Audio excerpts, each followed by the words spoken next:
конокторубуз бар, тааныштыралы. Ооба, кадырман теле көрүүчү, тааныштырабыз. Бүгүн биздин студиябызга мыкты, таланттуу акын агаларыбыз келип отурат. Алар кимдер деп турсаңыздар, Ноокат райондук ардагерлер кеңешинин төрагасынын орун басары, Улуттук жазуучулар союзунун мүчөсү, акын Беккелдиев Ташболот агайыбыз, ошондой эле Москва кайрыктары адабий клубунун мүчөсү, акын тамсилчи Каразаков Камалдин агаларыбыз бүгүн бизде конокто. Кандайсыздар?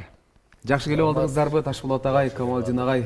Манайыңыздар жакшыбы? Жакшы, Кудайга. Таңды кандай тостук бүгүн? Таңды эми азмаз кыжалатчылык болду, кеч калбай. Эрте менен экөөбүз дагы намазды окуп алып, анан Ноокаттан келдиңиздер, келдик. Жакшы, жол жакшыбы? Жол жакшы. Тайгак эмеспи? Жок, кар жок. Эң сонун, куш келипсиздер дейбиз. Агай, сиз көбүнчөсү Москвада болуп каласыз же ушул жерде эле? Негізі Москвада іштейм. Bir жылда, bir ай, 2 айга ушундай келип турабыз. Отпускага дегендей. Жакшы.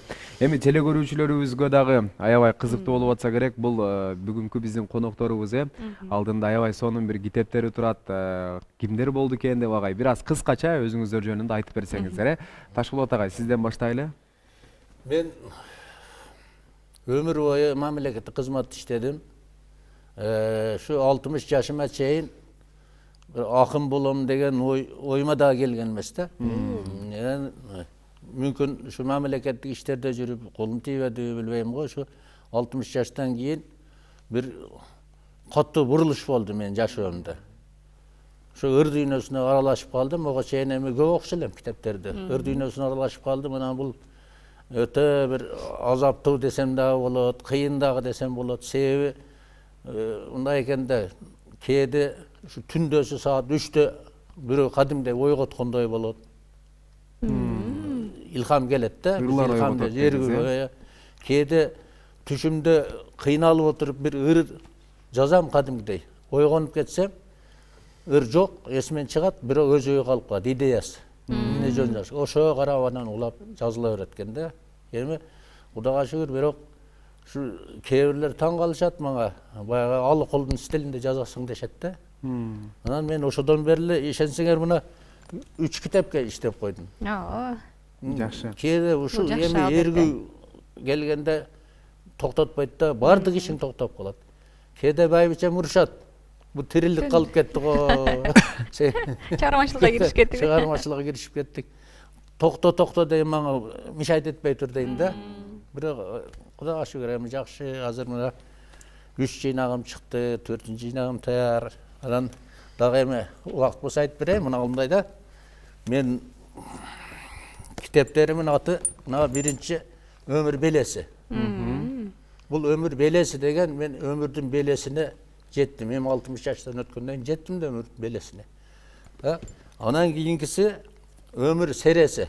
Өмүр сереси деген бул мен кайсыр биринде өзүмөн ак мээнетим менен өмүрдүн белесине чыктым, белесин ашыптым деген мааниде да.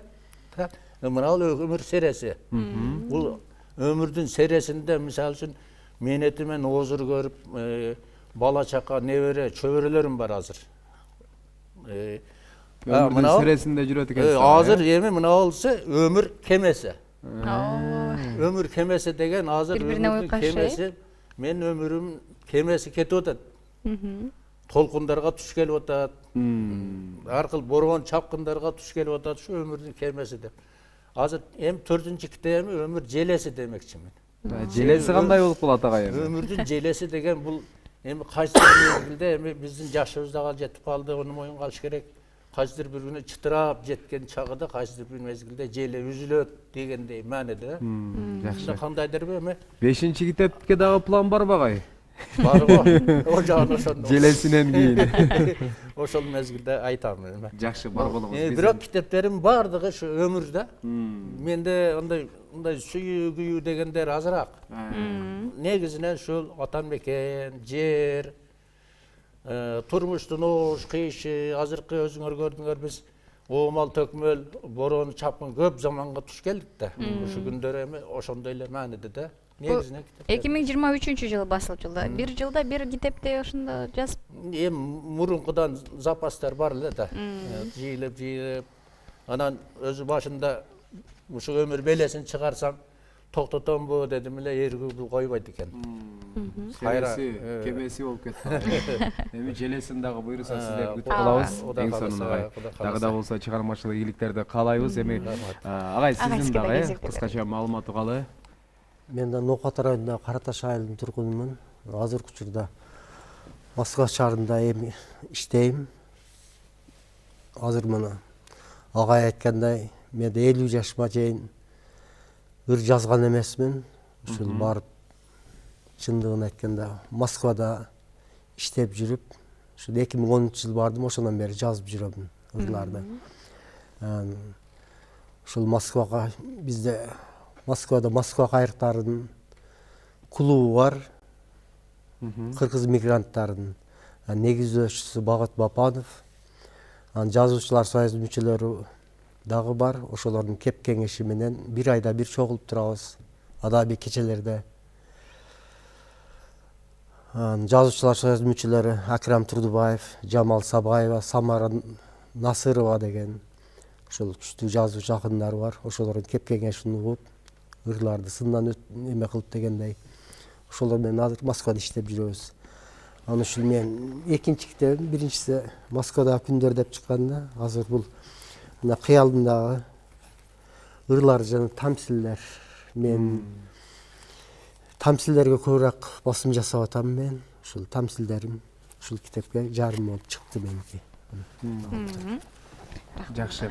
Агай эми Москва кайрыктарында көбүн эсе ушул бир гана акындар барбы же сиздерден башка обончу мүмкүн ырчылар дагы бардыр агай? Же бир гана акындар бар ал жерде? Акын, жазуучулар, лакин обончулар да канча мынча кошулуп калат, ошолор бар. Өзүбүзчө бир Москва кайрыктар деп уюм бар. Ошол бир айда, 2 айда бир чогулуп, ушул ал ким ыр жазды, ким тамсил жазды, ким эмне кылды деп ошондой темабыз негизинен ошол. Ата мекен жөнүндө көп жазышат акындар. Алыста бар бир айылды, ата мекенди, ала тооду сагынат экенсиң. Ошондой. Менин китептеримде да бар, ата мекен жөнүндө жазылган, тамсил, Москванын турмушу жөнүндө жазылган ырларым бар меники. Ушул китепте меники. Жакшы агай. Эми ал жерде көбүн эсе ушул өлкөбүздүн булуң бурчунан топтолгон мекендештер да, алсак ушул Жети областтан, Ош облусу, Ысык-Көл, Нарын. Атайын адабий кечелерди да уюштуруп турасыздар. Уюштуруп турабыз. Анан Москва кайрыктарынын азыр 8-чи китеби чыгып атат. Мындай Ноокат кайрыктарынын кайрыктары деп чыкчу. Мындай айтканда Москва кайрыктарынын филиалы дегендей бул акындардын. Бирок өзүнчө бөлөк болуп Москва кайрыктары деген да китеп чыгат. Китеп чыгат. Ал жерге ошол Москвада эмгектенген биздин акындарыбыздын ырлары камтылган. Бул китепти ачканда эле көзүмө курьер деп саптар жазылган ырлар түштү. Ошондо башында барганда курьер болуш дедиңиз беле агай? Дворник болуш дегенмин. Билимдин, чыгармачылыктын, өнөрдүн эрте кечи жок деген агайларыбыз тастыктап олтурат. Ушул ырларды жазууңузга эмне түрткү болду? Мисалы мындай Москванын турмушу түрткү болду. Мисалы эмгек мигранты деп туруп, азыр мисалы мындай Москвада көп иштеген мекендештердин эмесин жаздым. Ушунда мен мисалы мына дворник, двордо тракторист, курьер, ушундайлар Москвада шоферлорго жаздым. Москванын турмушу, эмгек мигранттардын турмушу жөнүндө жаздым ушуларды.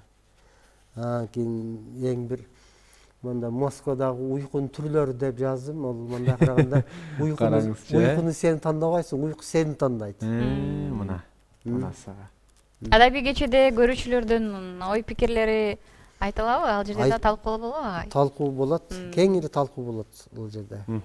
Көбүнчө эмнелерди айтышат? Көбүнчө баягыдай Жакшы пикирлерин айтышса керек агай. Жакшы пикирлер айтылат. Мында ыр жазуунун сырлары, мондай даже эстесем мектепте кыргыз тили эжекеси өткөн сабактарда өтүлөт бизде. Уңгу мууна карап, маанисине карап, ошондой дегенде бүт ошолор кеңири талкуулайт. Мында кыскача айтканда мектептеги кыргыз тил сабагы. Бизде дагы ошол жакта.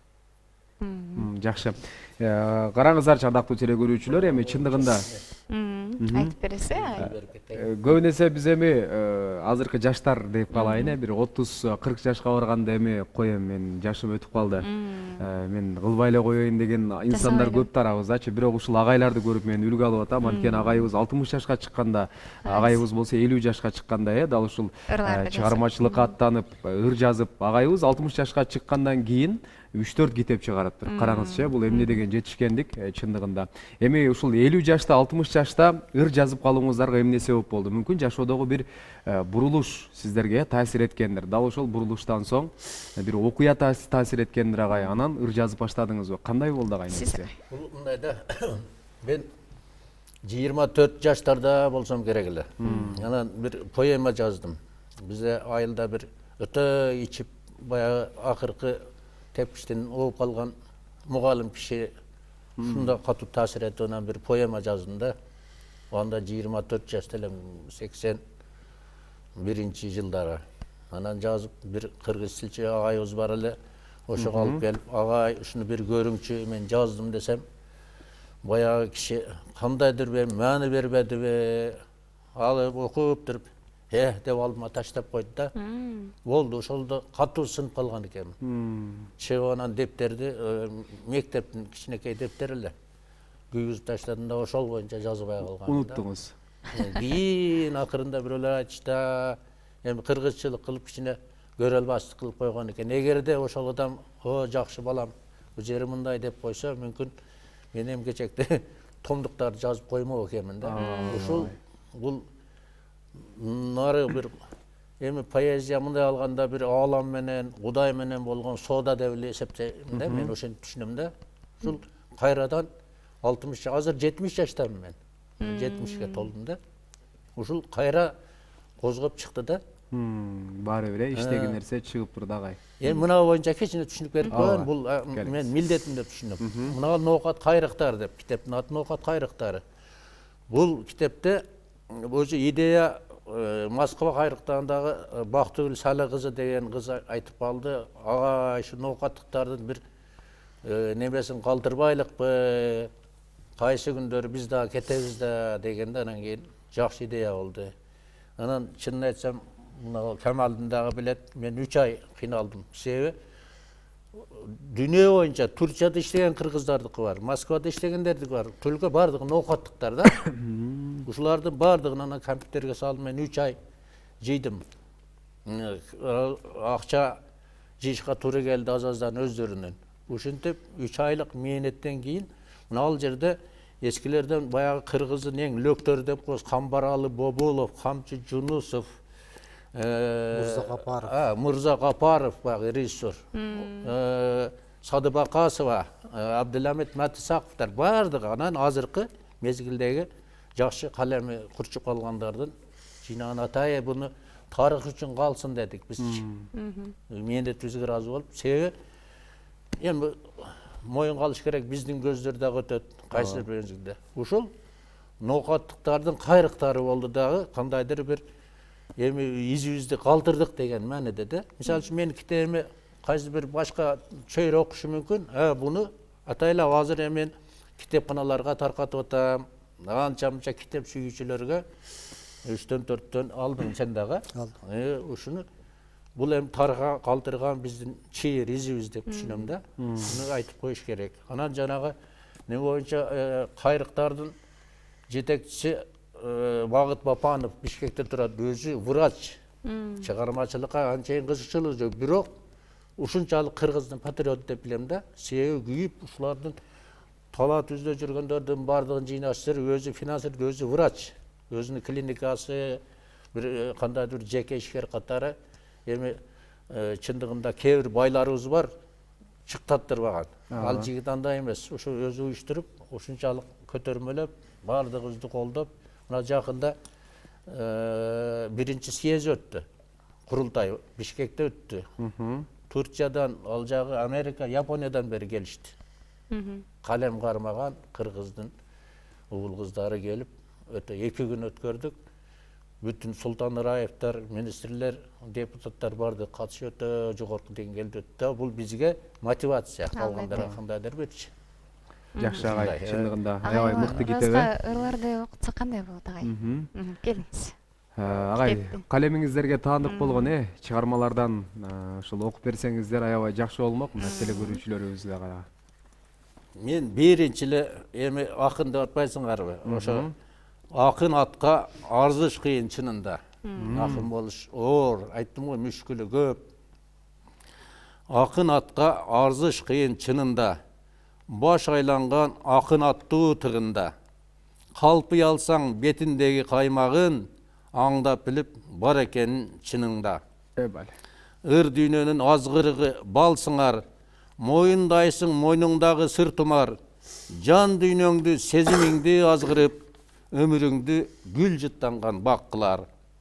Эригүү келсе саптары кетпей оюңдан, адашасың бара жаткан жолуңдан, жаш баладай бир кубанып аласың, жаратылса жакшы бир колуңдан. Илештиңби?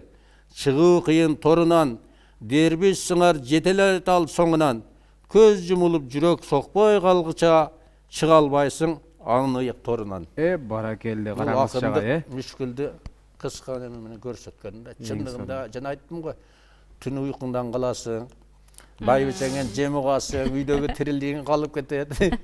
Тойго чакырса, эгер эригүү келип калса, тойду кое турасың да.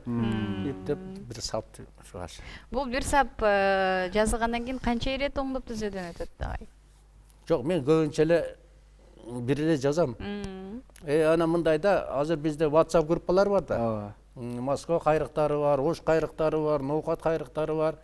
Ошолорго салсаң, WhatsAppка салсаң, анчейин кээде эми салганыңда дагы бирөөлөр ыржыктап койсо калып кетет, эч ким маани бербейт. Мен көбүнчө Facebook'та отурам да. Facebook'та жакшы болот. Комментарий анча-мынча сын болсо, эми башкаларга дагы ушуну бизче маслихат айтат элем да.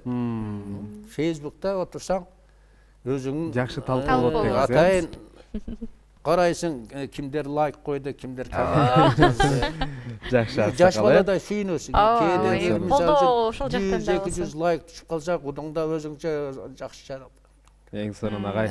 Эми агайыбыз дагы ардактуу телекөрүүчүлөр, мына заман талабынан артта калбастан, социалдык тармактарда дагы дал ушул чыгармачылыгын менен, дал ушул катталуучулар менен бөлүшөт. Мисалы үчүн айттым го, кече Токтомат Зулпуевдин 100 жылдыгына карата илимий конференция өттү. Университеттен илимпоз агайлар барды, Зулпуевдин көзүн көргөн адамдар барды. Өтө жогорку деңгээлде өттү. Эртең 8-inde бир элге кандайдыр бир чай бергендей кылып туруп, ушул аксакал эми мезгилинде Кыргызстанда эң алдыңкы колхоз болуп турганда, миллионер колхоз.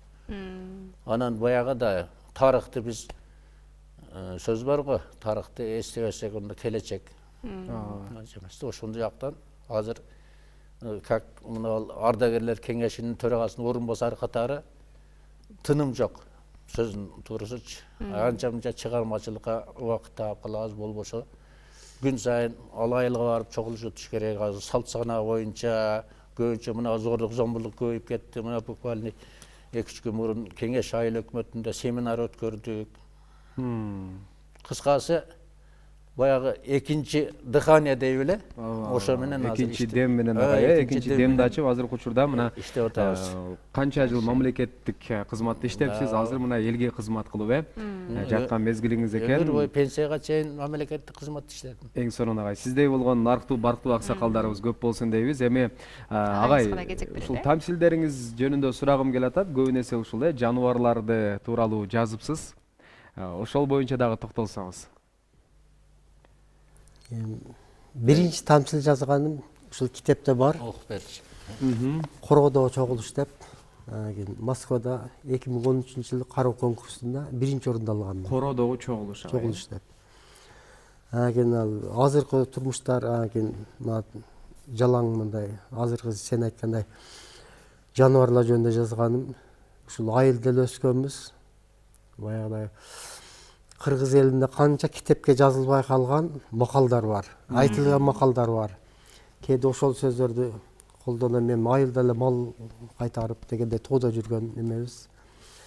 Азыркы эң эмеси ушул интернет деген тамсил дагы жаздым. азыркы замандын эмеси. Мындай деген талабына ылайык, талабына ылайык. Азыр көп эле жаштар эмес, орто жаштагылар да адай мектепти мындай окубай таштап атышты десем. Интернет болуп калды деп. Мындай мурунку эмелер жазылган, чалкан журналынан үзүндү деген жазганмын. Кумурска жана көрсүчкан түлкү короз жөнүндө жазганмын. Жакшы. Тамсил. Агай, ошол алгачкы тамсилдериңизден бизге окуп берсеңиз, жана бир сынактан биринчи орунду алды дедиңиз. Ошол тамсилиңизди уксак, Кородогу чогулуш деп караңызчы. Аты дагы өзгөчө экен, кадырман телекөрүүчү. Баарыбыз дал ошол агайыбыздын Кородогу чогулуш аталышындагы тамсилине кулак түшүп туралы. Кородо. Азыр келсек. Кана агай. Эми бул тамсилдерде көбүнесе жаныбарлардын образы берилет, бирок ал жерде Кородо чогулуш, тамсил. Кородо капыстан болду чогулуш. Уккан укпаганы калды чогулуп. Бул жыйналышта кандай сөз болот? Чөп жемди көп жегендер калды корунуп. Эшек чөп жемди ташыдым деди. Ат иштебестен көбүн жеди. Чогулушка келгендер кожоюн чакырып, калыстык жок деп көпчүлүгү кейиди. Эчки айтат, бизди айдайт ташка, быйыл улактарыбыздын көбү кашка. Биздин койлордой чабаныбыз жок, улактарыбызды карышкыр чабат башка. Неге бизди кайтарбайт деп итке капа, ит кечке жатат алма бакта. Түнү эч нерседен кабары жок, кекеде кетет шаар жакка.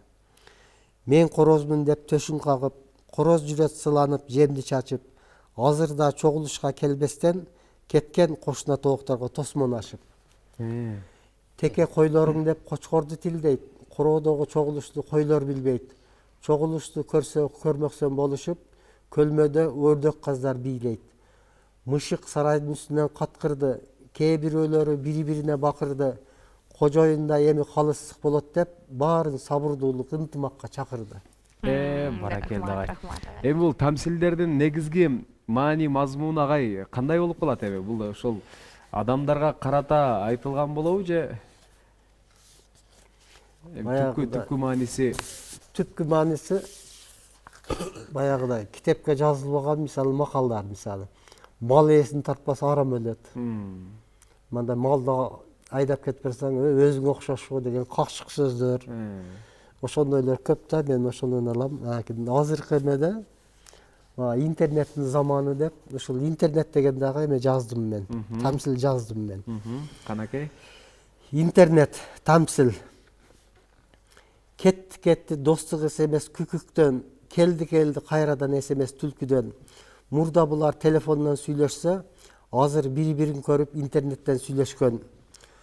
Колуна алып айфонун көрчүчкан, маскарга телефонун жоготуп жолдо жыгылган. Короздун телефонунан акуунун сүрөтүн көрүп, тоок айфон талкалап коногодон ыргыткан. Күндө күн алыс башталат интернетте кызык. Булбул ыр жазат, кайра оңдоп сызып. Бир айдан кийин ушул ыр чыкты интернеттен, көрсө булбулдун ырын урдаптыр ууру мышык. Жарыя чыгат жаз, жай, күз, кышта. Жазганы маанилүү өтө кыска нуска.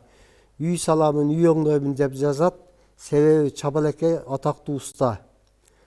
Планшетин ачып, кайрадан ойлонуп сагызган. Ден соолугуң жакшыбы деп каргага СМС жазган. Экөөнүн каттарын, комментарин окушса, карга сагызганын жазган СМСтери көбү жалган. Мурда ойночу эле козулак кол кармашып, жөжө балапандар ойноп үй жасашып, 50 жылда эл, 100 жылда жер жаңы дегендей, козуйлайт атасы кочкордон айфон талашып. Булар акчаларын телефон интернетке короткон. Тоок айфон талкалап короз кыйла оңолгон. Бүркүт менен ителги интернет менен сүйлөшүп, себеби куруучулар тоборуна антенна орноткон. Окурман, тамсилди окуп карачы. Булар да интернет деп кетет айласы. Тууган урук дос менен сүйлөшпөй, чөлкөмдө барбы жокпу интернеттин пайдасы. Баракелде агай. Ыраазычылык айтабыз. Бир нерсе сурайын, ушул Оштун мерине ушу эфирге келип калдык, бир ыраазычылык бар эле, ошого жазган, бирин окуп берейин. Келиңиз агай. Сурап эле. Келиңиз Бул Азамат Оштун мери бардыгыз мына. Ош шаарым деген ыр. Так. Аткарылып зор иштер кылымдагы, ажаланы ош шаарым сыныңдагы, курулуп узун туура жаңы жолдор, азаюуда автуна тыгындары. Ырдалып мына бүгүн маарекерин, кошулуп 3000 жылга чейрек кылым, алдыда ачылбаган күтүп турат, 1000 жылдап катып жаткан эчен сырың. Күбөсү кантип качан куралганын, көрк берик ыйыктоом Сулайманым, көрсөтүп жибек жолун маяк сыңар, кылымдар эчен кербен узаганын. Өркүндөй бер ош шаарым жолуң улап, кылымдарды карытып тарых курап, Сулайман тоо ак бура айланасы, гүлдөп өссүн курулуп миңдеп турак. Айтайын дегеним ушул азыр мэрдин ишин көрүп атабыз. Бүтүн даже кечегинде таң калдык, казак туугандар, өзбек туугандар арендаға берип тургула деп атпайбы. Ооба, интернетте. Азамат эфирге келип калган үчүн айтпасам болбойт. сөзсүз Элдин түрдө. атынан рахмат. Азыр көптөгөн мекендештерибиз, аксакалдарыбыз, жаштарыбыз да ушул биздин Ош шаардын мэрин ушу алкыш айтып мактап атышат. Чындыгында жасаган жумушу эми баарыбызга көрүнүп турат эмеспи? Ооба. Өлкөбүздө мына ушундай патриот инсандарыбыз көп болсо, чындыгында өзгөрүү болот эмеспи? Анда агай ушул чет жакка дагы чыгып, өзүңүздөрдүн өнөрүңүздөрдү тартуулап келген учурларыңызды биз бул жерде медалдардан көрүп турабыз. Ушул боюнча да айта кетсеңиз. Бул боюнча неме болду? Быйыл июль айында Алматада бир жыйын болду, казак боордошторубуздун. Ошого баягы Алыкул Осмоновдун 110 жылдыгына карата бир конкурс бергенде, анан мен дагы угуп калдым дагы ыр жөнөттүм. Ошодон утуп чыктым да. Бизде Дүнүйө таланттары деген WhatsApp группа бар. Мына. Ал жерде түрк тилдүү элдердин баардыгы катышат. Каракалпак, Азербайжан, Өзбекстан, Кыргызстан немелери. Ошондо чакырып калды, күтүүсүздөн эле. Анан барышка туура келди, бардык. Ошол жерден анан ушу казактардын ушу медалы менен казак топу чепкендерин галстуктак ошолордон подарка. Ал жерде өтө жакшы тосуп алышып, жакшы сыйлап жөнөтүштү. Небе адабиятчылар, акын жазуучулар байланышыбыз жакшы да, кыскачачы. Караңыздарчы. Байлашып турабыз. Ноокат кайрыктары керек болсо биздин Ташболот агайыбыз дүйнө кайрыктары деген дагы топтордо бар. Ыраазычылык айтабыз. Агай, сизден дагы бир ырларыңыздан окуп берсеңиз бизге аябай жакшы болот. Тамсилдериңизге баарыбыз ортоктош болдук. Азыр ушул ырлар кезек узатсак, кайсыларды окуп бересиз бизге? Мына биринчи сагыныч деген ырым ушул эфирден пайдаланып Россияда жүргөн эмгек мигранттарына салам айтамын. Ушулар баары иштеп, ушул Ала тоого эс-аман кайтып келейик. Сагыныч Сагыныч караңызчы. Демек бул мекенге арналган, Бул сагыныч десек болот, агай. Жакындарга арналган. Жакындарга, мекенге. Сагыныч бул темасы эле сагыныч болгон менен бул Россиядагы ата-энелердин айылга жазган, балдарга жазган салам каты деп айтсак болот да. Мен мисалы сагыныч деп тема койгонмун, бирок менин темам Россиядагы иштеп жүргөн ата-энелердин балдарына жазган салам каты бул. Сагыныч. Мүнөзүм салкын тартып көңүл тойбой, сагынам балдарымды күндө ойлой, матырылган казыктай катып калам, ичсем дагы тамакка курсак тойбой. Садагалар мени дагы сагынышты, ата келеп кулагыма жаңыртышты, булак көзүн ачкандай бир мөлтетип, арчып коем кезде аккан жашты. Силер үчүн билгиле жаным курман, намыстанып эмгекке жанып турам, аз болсо да насип кыл о жараткан, тапканым силердики салып турам. Окугула балдарым көңүлдөнүп, келечектин ээси болуп өсүп өнүп, бөтөн элде иштеген болбойт экен, жоготкон сүйүм кээкеде өзүмдү көңүл чөгүп. Караңызчы, чындыгында ар бир эле ушул мигрант болгон, ушул чет мамлекетке чыгып келген инсан, эгерде ушул ырды уга турган болсо, сөзсүз түрдө таасирленет, агай. Жакшы. Эми агай, ал жактан дагы бир кайтып келейин деген ойлор барбы эми Россиядан же дагы Кайра кетесизби? барасызбы кайтай? Жакында барам. Эми негизи иштеп кайтып келебиз өзүбүздүн айылга. Ошол. Өзүңүз мекенге жүргөндөн кийин. Ушул иш арасында бош маалда ушул ыр тамсил жазам мен. Жакшы. Ыраазычылык билдиребиз атайын эфирге келип конок болуп элибиз үчүн жакшы маалыматтар менен бөлүшкөнүңүз үчүн. Келиңиздер, эркин микрофон берет агай. Сизден баштайлы. Мен мындай кылайын эми бул жерде акындардын эң биринчи сынчысы дагы, жардамчысы дагы өмүрлүк жарың болот да. Ага арнамасаңыз болбойт. Достор болот. Анан биринчи чындыгында эле сынчы өмүрлүк жарың болот. Дайыма кол кабыш кылып көмөктөшкөн, Ошого алмаштырар жан барбы дейт. Өзүм байбичеме көрүп отургандар мүмкүн айтып коет. Келиңиз анда, Өмүр бою бир катырып таңдарды, өстүрүшүп жеткенче балдарды. Өмүр деген дарыядан бир аккан, өмүрлөштү алмаштырар жан барбы.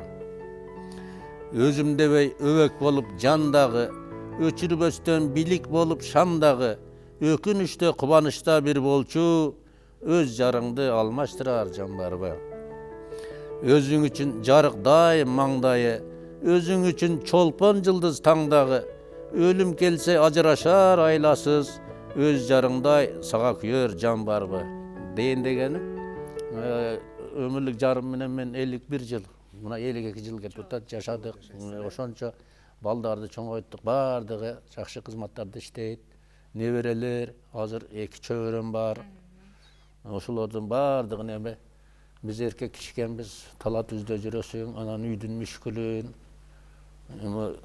түшүнүш керек да. Түшүнүш керек. Ошонун баардыгын анан тылың мекен болсо, бекем болсо, анан иш болот, анан ыр болот. Ырлар жазылат деген, Тылың бекем болбосо, каяктагы көңүлүң караңгылап турса, каяктагы той, каяктагы иш туурабы? бар болуңуз агай.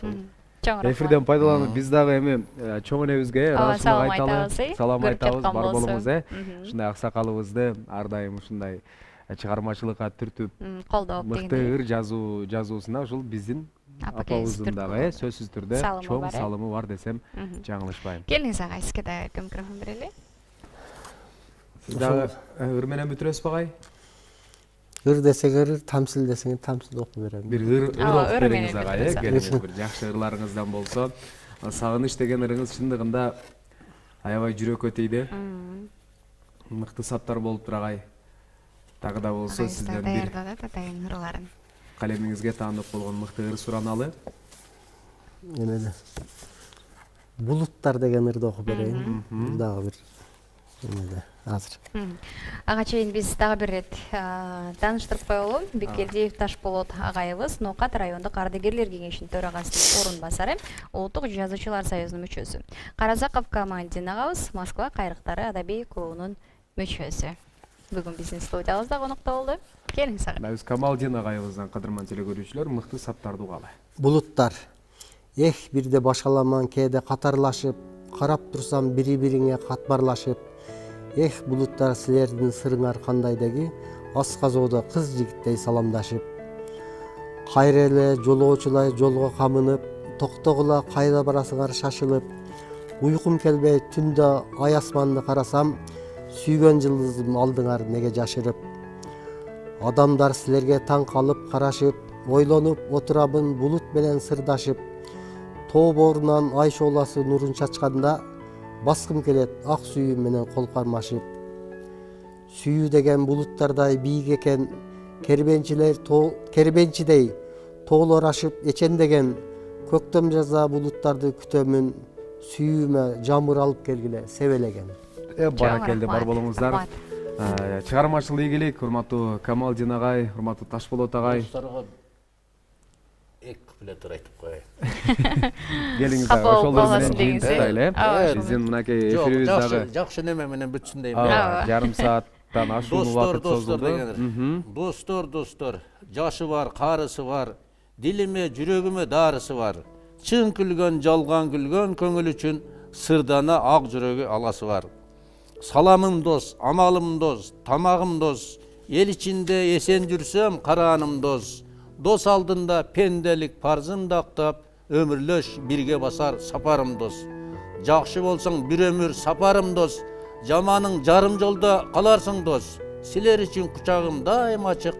Қайтарымын өз пейіліңден табасың dost. Баракелде агай. Бүгүн агайыбыз шаарыбыздын мэрине, досторуна дегеле койчу. Ар бир жакын байбичесине, ар бир жакын инсанын дегеле элибизде маанайын көтөрүп, мыкты чыгармаларды Камалдин агайыбыз дагы мыкты тамсилдерди, мыкты чыгармаларды бүгүн тартуулаштык. Кадырман теле көрүүчүлөр, урматтуу агайлар бар болуңуздар, чыгармачыл ийгиликтерди каалайбыз. Эң башкысы ден соолук. Ден соолугуңуздар бекем болсун.